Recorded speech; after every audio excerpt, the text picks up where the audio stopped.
राधे राधे दोस्तों, जय श्री कृष्णा। अखंड ज्योत कैसे जलानी चाहिए। दोस्तों, अब नवरात्रि आ रही है और नवरात्रि में हमें जो है कुछ सावधानियां बरतनी होती हैं अखंड ज्योत के लिए। देखिए, सबसे पहले तो मैं आपको ये बताना चाहती हूँ, अगर आप जो है पीतल के का दिया जलाते हो वो भी सही है।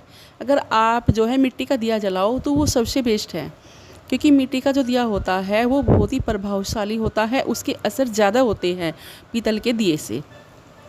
तो अगर हो सके तो मिट्टी का दिया ही आपको जलाना चाहिए। दूसरी बात, आपको दिया कहाँ पे जलाना है। देखिए, जब हम पूरब दिशा की साइड खड़े हैं मुंह करके अपने पूजा घर में, मंदिर में, तो हमें अपनी दाईं ओर जो है दिया रखना चाहिए और बाईं ओर कलश रखना चाहिए। सामने माता रानी होती हैं। तो इस तरह से हमें हमेशा अपनी जोत का ध्यान रखना चाहिए कि हमें जोत किस तरफ जलानी है। तो हमें अपनी दाईं ओर ही जोत जलानी चाहिए। और जोत कभी भी आपको जो है, जैसे हमने दिया जलाया ऐसे ही प्लेट में या हमने माता रानी के सामने रख दिया, ऐसे नहीं रखना चाहिए। जोत के नीचे हमें या तो गेहूँ या चावल बिछाने चाहिए। वैसे गेहूँ बहुत ज़्यादा प्रभावशाली होते हैं, तो गेहूँ ही आपको जोत के नीचे बिछाने चाहिए। फिर आपको उसके ऊपर अपनी जोत जलानी चाहिए। इस तरह से आपकी अखंड जोत जलती है। अगर आप माँ की जोत 9 दिन तक के लिए जला रहे हैं तो देखिए, दिए को इतना भरिए घी में कि आपकी जोत जो है ज़रा सी भी बुझे ना। दूसरी बात क्या होता है कि आपको पास में एक छोटा सा दिया और तैयार करना है। उसे आप जलाना नहीं, आप उसको बस सिर्फ तैयार करके रखिए। जैसे ही हम जैसे जोत जलाते हैं 9 दिन की माँ की, तो हमारी जो जोत होती है उसमें फूल आ जाता है। तो जोत को, जैसे हम जोत को संभालते हैं, उस फूल को हटाते हैं, तो हमें उसी जोत से जो छोटा दिया हमने लिया है उसे उसमें से ले लेना चाहिए, उसे जलाकर रख लेना चाहिए साइड में।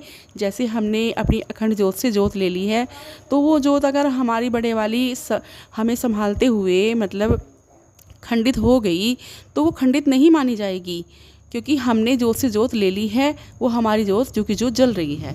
जब आप जोत को मतलब फूल को हटा दोगे, दिए को संभाल दोगे, तो फिर आपको छोटी जोत से बड़ी जोत को फिर जला देनी है। इस तरह से जो है आपकी जोत सफल होगी। और देखिए, माता रानी के 9 दिन हैं। 9 दिनों में माँ का गुणगान आपको पूरे भाव से करना चाहिए। वो तो आपको सबको ही पता है कि माँ के पूजन में क्या क्या होता है। ये तो जोत की बात रही।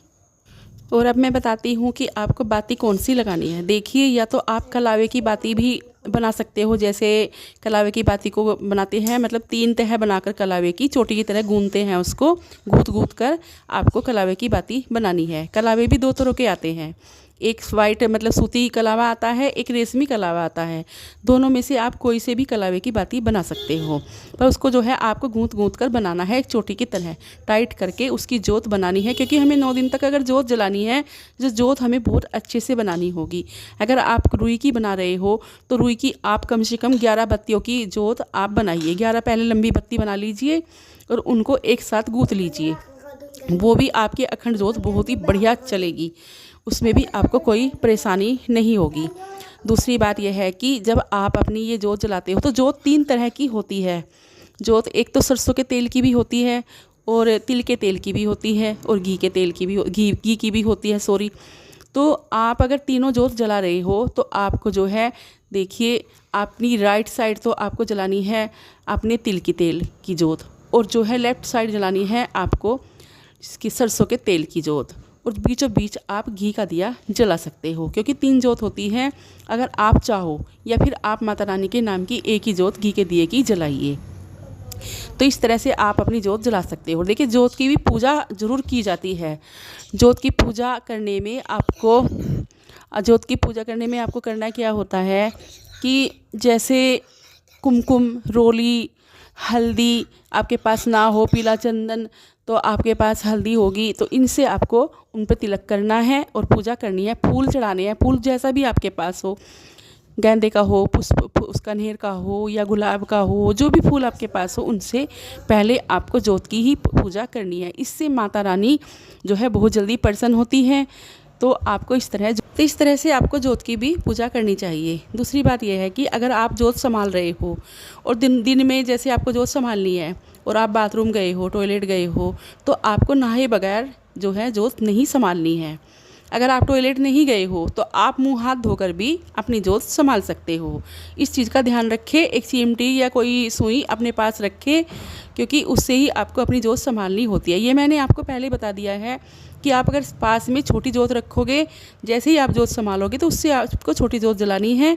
और जोत जलाते समय अगर आपकी जोत बुझ जाए तो आप परेशान मत होना, इससे आपको कोई टेंशन नहीं लेनी है, क्योंकि वो आपकी जोत खंडित नहीं हुई है, वो आप पे जोत संभालते हुए हुई है।